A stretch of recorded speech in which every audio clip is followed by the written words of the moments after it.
Welcome to AI Unfiltered, the show that cuts through the hype and brings you the authentic side of artificial intelligence. I'm your host, Mark Smith, and in each episode, I sit down one-on-one with AI innovators and industry leaders from around the world. Together, we explore real-world AI applications, share practical insights, and discuss how businesses are implementing responsible, ethical, and trustworthy AI. Let's dive into the conversation and see how AI can transform your business today.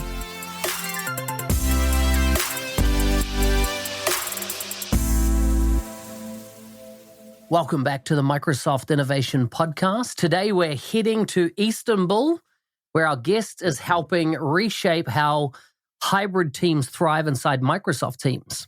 Full links are in the show notes as always. Please welcome Emre to the show.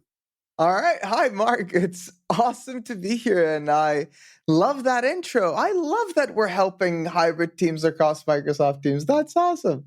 That is epic. I mean, there's still so many hybrid teams, right, since the pandemic. And so I'm keen to unpack this and your views on AI. But before we start, food, family, and fun. You live in a city of amazing food. I've been there, thoroughly enjoyed it. But what do you consider the best things for when it comes to food? What do you do with your family, and what do you do for fun? Well, even though I live in a hub of Turkish food, just you can't beat that. That's something in and of itself. However, if we're talking food, what I'm the most comfortable with, what makes me really happy, I love a very good burger from a very shady and unsanitary place. The worst. If I'm in there and in my head, if I can picture the chef just kicking rats in the back while smashing my patty, I know that burger is going to taste good. So for me, that is the ultimate comfort meal. Love it. Yeah, what I do with my family. Well, I live a bit far away from my family. We live a bit distantly, but I have a brother who is 16 years younger than me. So we have a weird, you're kind of an older brother, you're kind of an uncle at that point. It's kind of odd. It's kind of odd, but he's also discovered cooking lately. So I just love just getting in the kitchen and cooking with that guy. And he's really stoked about it. And I like it when he teaches me stuff. So that's something that I love doing with my family. And for fun, I like doing stupid things where I can actually get hurt. If there's something tall, I'll climb it. Am I very good at climbing? I'm not, but I'll climb it. And if there's a big wave, I'll surf it. Again, I'm not the best surfer, but I'll do it. So yeah. I love it. Adventurous. I was just on a podcast this morning with someone from America saying about his daughter wanted to go for a balloon ride, up somewhere. And I was like, listen, Cappadocia, and I don't know if that's how you pronounce it in Turkey, is the safest place in the world to go for a balloon ride. Have you ever been there? I'm not sure if it's the safest, because I don't know if they're are there balloon riding accidents all around the world? Is balloon riding known to be just in the last month, there's been some massive ones. People falling out of their balloons as they're burning on fire and falling to the ground. And in my country alone, I know of at least 2 major catastrophes and balloon accidents. And I was just saying in Cappadocia, they put up 200 balloons a morning every day of the year pretty much, because it's the mecca of the world when it comes to balloon rides. Yeah, exactly. And I've been on one of those balloons, and it is one of the most beautiful visuals that you'll ever see. It's just something else. It is magical. But I didn't know that balloon riding was so dangerous.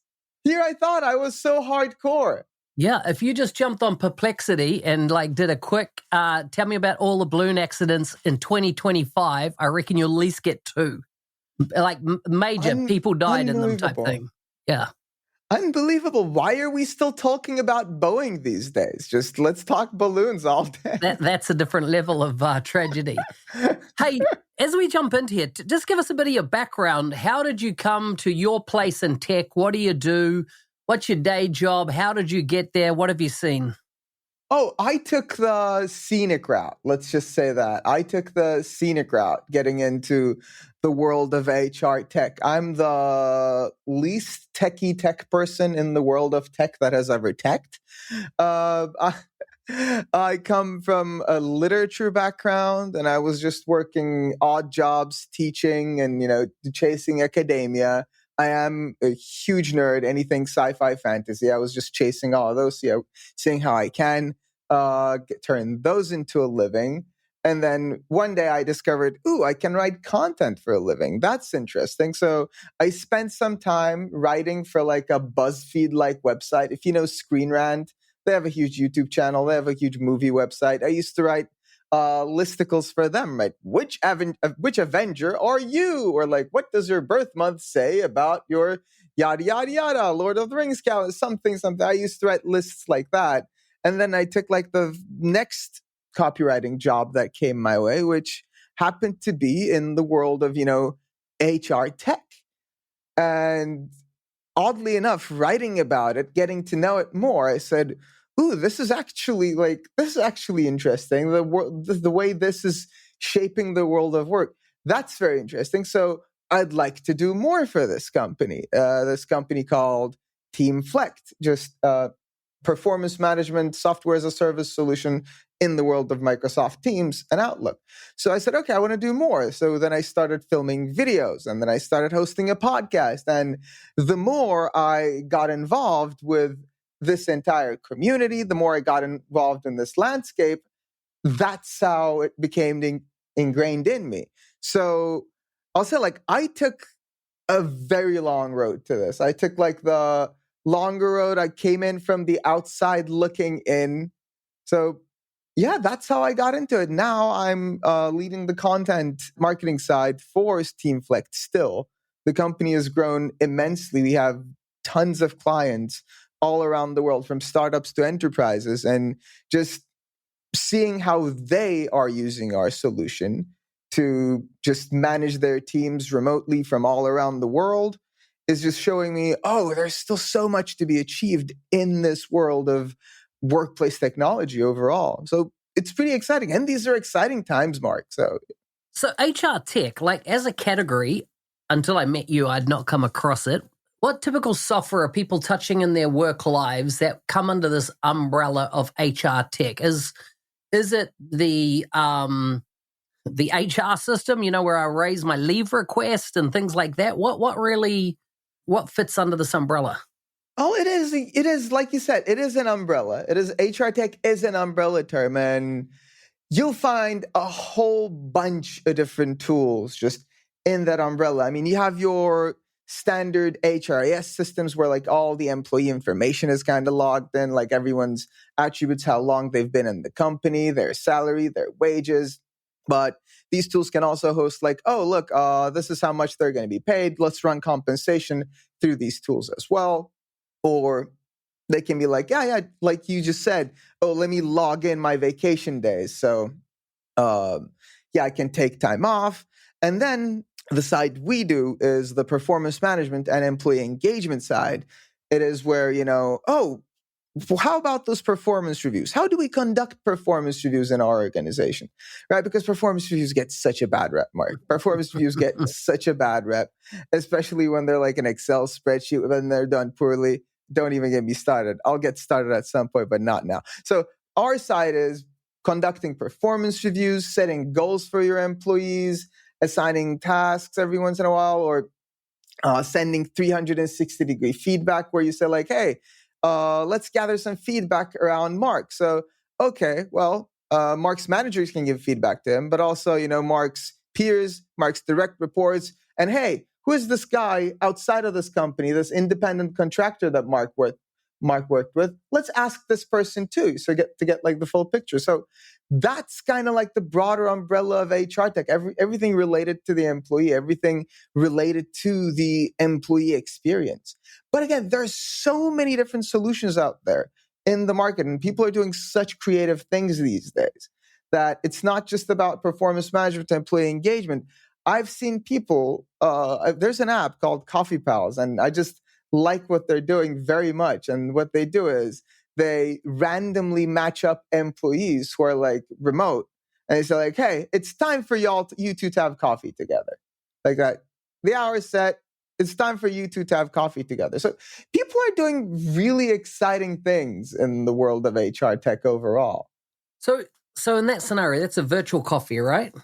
And I've always wondered, how do virtual coffees go down? Do people literally have coffee, together on a Teams call? And, how do you make that a really good experience for employees?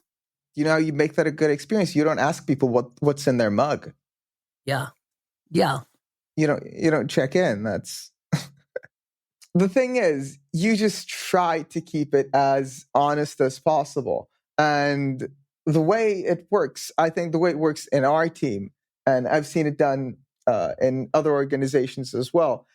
I mean, the example I gave with that tool is great, but what you want to do is you don't want to force it, but you want to encourage it. You want to encourage your employees to every once in a while to call each other just to shoot the shit a little, right? Just every once in a while, have a call and just say, hey, dude, how's it going? And I've had, in my experience, some of the just best conversations I've had with my teammates have just been, hey, dude, let's check in a little. Like, how are you doing? I've blocked sometimes if like half an hour off of someone's calendar. I mean, if they're free, I'll block half an hour from someone's calendar. And I'll go like, hey, dude, like, how are you doing? How's your day going? Oh, did you do anything interesting on the weekend? Cool. Oh, I saw this movie. Just as if you would have a normal conversation with them. That's what I discovered to be like the best way to deal with this. Because honestly, it's really hard to feel connected with your teammates sometimes when they're remote. So if you just knock down that barrier mentally and try to just get involved in their lives. And the most important thing is if you're actually curious about their lives, then that barrier, that screen behind you, it doesn't really matter. So if you just get curious, if you just get involved, if you ask questions, then you might find that, hey, they're actually leading interesting lives and you might want to be involved in them. So I think that's how I deal with virtual coffee hours. Gossiping about the boss is always great. So yeah, just give it a go. I like this because it's something that I don't naturally do. And that's why I've kind of stayed on the subject for a little bit. For me, a Teams call is about discussing something that needs to get done. And, I'm in the scenario where I live in New Zealand. My colleagues today are in Boston in the US. They're in Valencia. They're in Brasov, Romania. They are in the UK. Those are all my direct working colleagues. And I can't say I've ever called any of them just to shoot the shit, as you say. Like, as it's always been, we're discussing this customer, we're working on this, what's happening next, business, not, what's going on in your world type thing.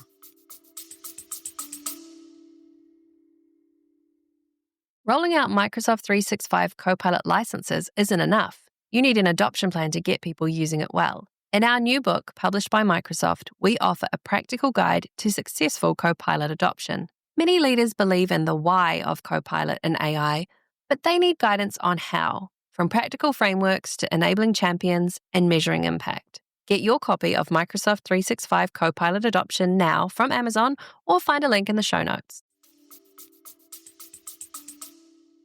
Yeah, I don't know. Look, is this the most positive example to give? I'm not very sure. But if you have a customer, you're talking about, so someone, a fraternity helps. Like having like your own little fraternity helps. If you have like an us against the mountain situation or like an us against them kind of situation, and a customer is great for that, right? So every once in a while, if you just call someone, like let's call the customer Todd. Every once in a while, after like a call with Todd, even if you just call your teammates, you're like, can you believe what Todd did? And then just stay on that a little and just, okay, that's the negative example, but just overall, I think just going over their experience and just checking in is, it's a small thing. It's a small thing where you'd believe like, of course, yeah, it should help. But it's so easy to skip. It's so easy to skip. Yeah. Yeah.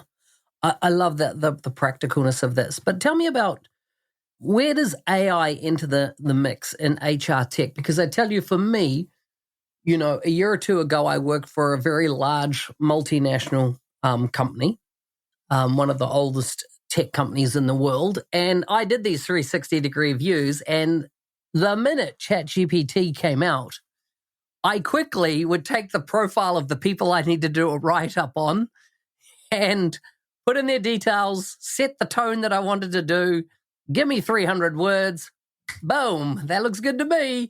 It was glowing, and, and I would take things out of things that we had discussed and that was in their performance plan or something like that. And it ended up, that I then started to notice that the responses were also AI generated from the, and so I'm like, at the end of the day, do we just get AI talking to AI around somebody's performance?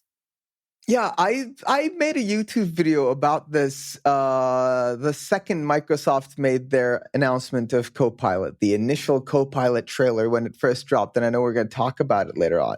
But the second the initial Copilot video dropped, it was horrifying for me, because in the video it showed someone just getting an email and responding to an email, just saying like, okay, respond to this email, like, and like AI drafting an email and then responding to it.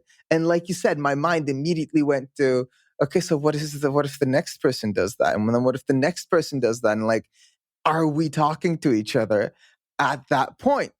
And very recently, I had a guest on our podcast, the Team Check-In, and he said something that just stuck with me. And he said, "Is the tech you're implementing in your organization making your employees lonelier?" And that is, I think, the essence of it, right? If you're implementing a technology solution, does it make your employees lonelier? Does it affect their connectivity with them? Does it stop them from interacting with each other? And yeah, that was poignant. It just stuck with me for a little while. And if you think like that's, you know what? It's worse when you're the host on that podcast and you just freeze up a little and there's like a 5-second gap between you and like the response. I had to edit that out. Jesus. But overall, getting back to your question, I think everyone is rushing to implement AI in some form or fashion into their HR software, as they should.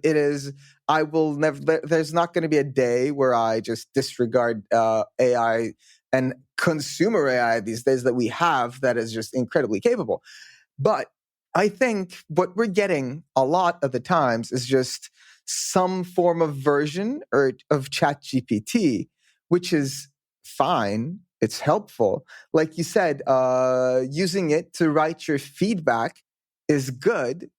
But then again, I think it shouldn't do that without your involvement. It shouldn't be generating the entire feedback for you. I mean, in our tool, we added like a feedback summarization feature for it, where because in large organization, you receive feedback from so many different people. If you just, in our tool, if you click summarize, it will just give you like, hey, these are the positives, these are the negatives, these are the things you should be working on. It will give you like a summary of it.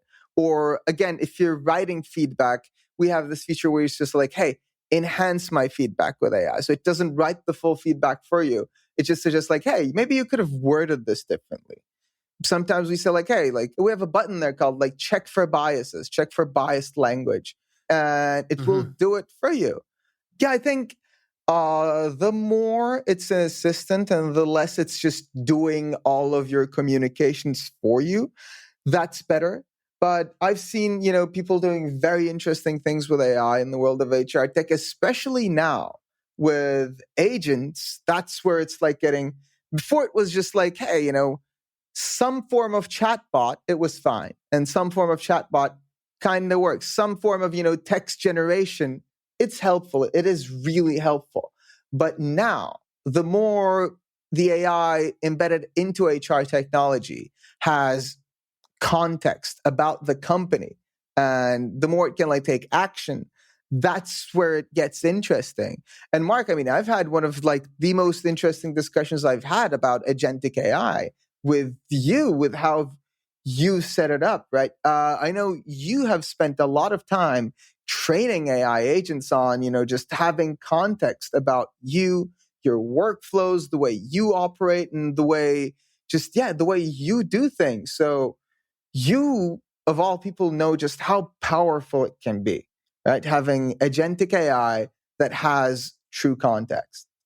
I find it interesting what you just said there about that feature for looking for bias, because I've just been doing a lot of writing recently, and I decided to run across a chapter I'd written around did I use any bias language, and I found like in 3 places I had, and they were I had used some metaphor in regards to being blind.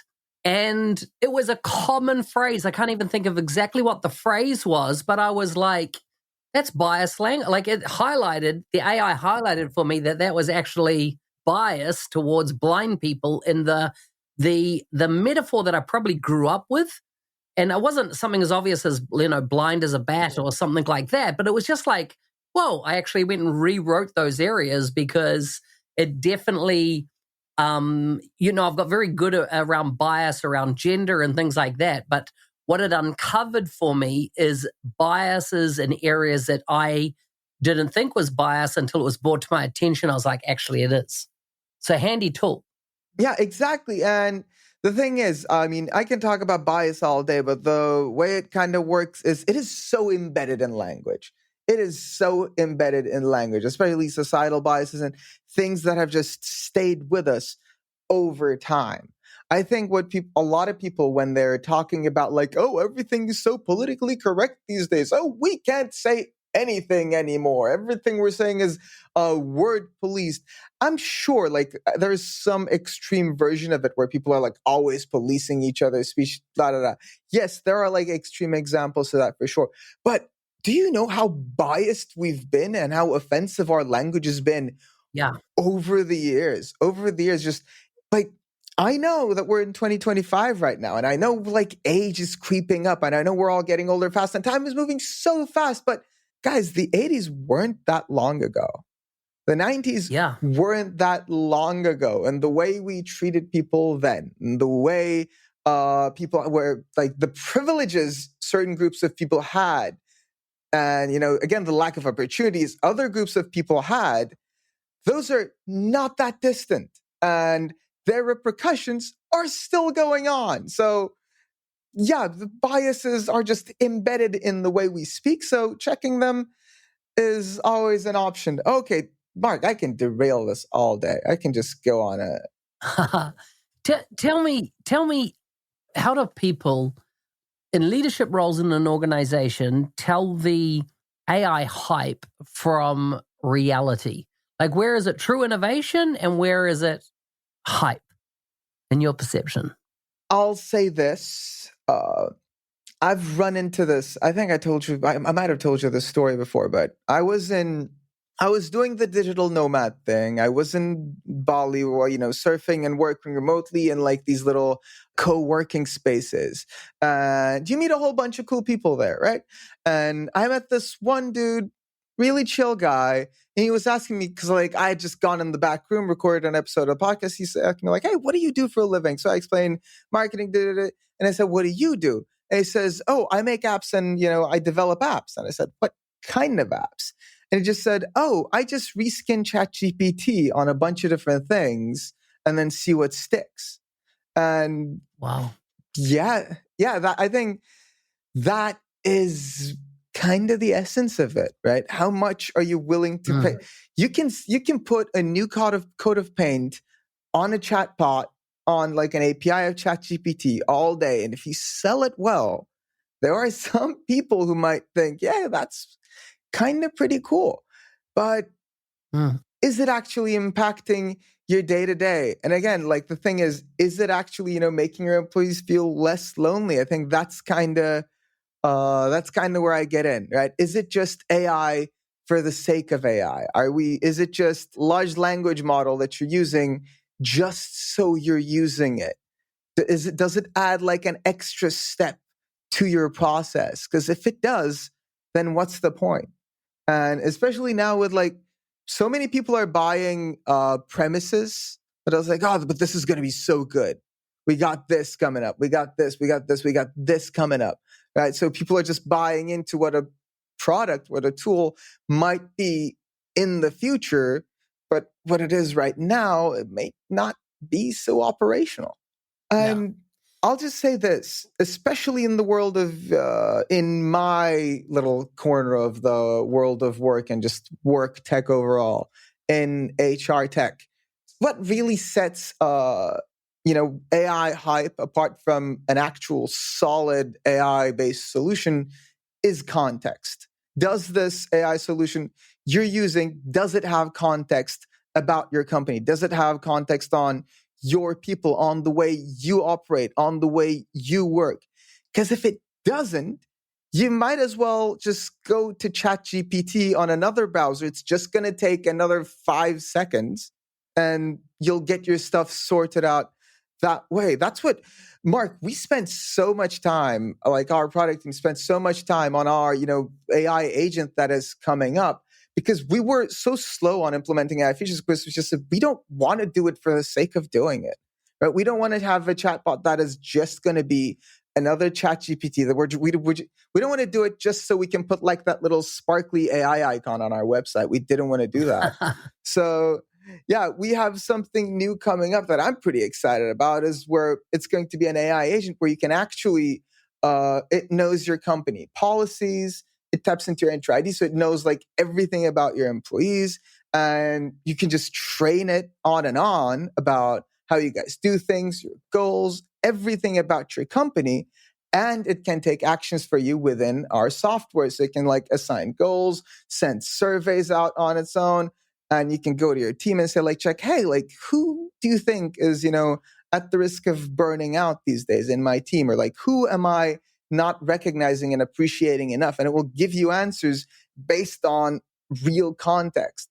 That's what that's okay. That's something real positive. And there are other people doing similar things as well. But the idea is if it has context, if it knows your people, that's when it's real. If it doesn't, if it's just AI for the sake of AI, if it's just a call and response thing, then yeah, it's probably hype. It's interesting that you've built goals in there because I see in 2025, I think Microsoft's retiring their sunset Viva goals. I think they've sunset Viva topics as well. So a few of those Viva strands, which are definitely on the HR side of things, they seem to be phasing out. So it looks like you're grabbing a spot in the market there. As we go to wrap up, but tell me about a couple of questions I really have. One is, what are you seeing is changing or growing, or insights that you have around remote work, around hiring and, for remote jobs? What are you seeing change in that space with the various customers you're working with? Yeah, I'll just tap into that Viva Goals thing real quick because it is really interesting, right? You find a solution and you think it's going to be really reliable because it's Microsoft. Right? It's Microsoft. So how can it go down? How can it's going to be around.